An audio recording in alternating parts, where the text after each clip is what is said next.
Kung pig ang taon mo, kasaganaan ang tema mo. 2026 attracts money and connections.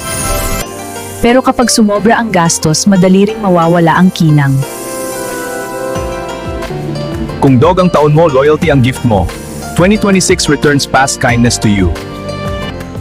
Pero piliin mo kung sino ang pagkakatiwalaan mo. Boundaries ang magpoprotekta sa swerte mo. Kung rooster ang taon mo, recognition ang kapalaran mo. 2026 brings possibly. Kapag inayos mo ang attitude mo, respeto ang kapalit. Kung monkey ang taon mo, matalino ka at mabilis. 2026 favors side hustle at business ideas. Pero kapag naging kampante ka, may mawawala. Gamitin ang talino ng may disiplina.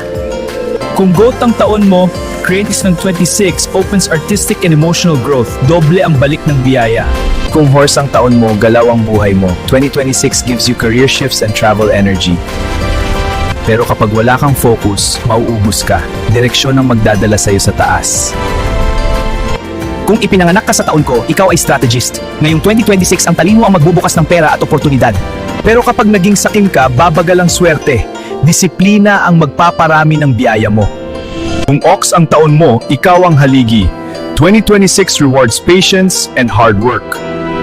May malaking bunga sa huling quarter ng taon. Huwag kang susuko, nandyan na ang ani. Kung Year of the Tiger ka, leader energy ang dala mo. 2026 gives you spotlight and power. Pero kapag pinairal mo ang pride, may babagsak. Kontrol ang magpapalakas ng pangalan mo. Kung Year of the Rabbit ang taon mo, tahimik ang lakas mo. 2026 brings unexpected blessing. Hindi ito mabilis, pero siguradong darating. Magtiwala ka sa timing mo. Kung dragon ang taon mo, mataas ang calling mo. 2026 is your execution year.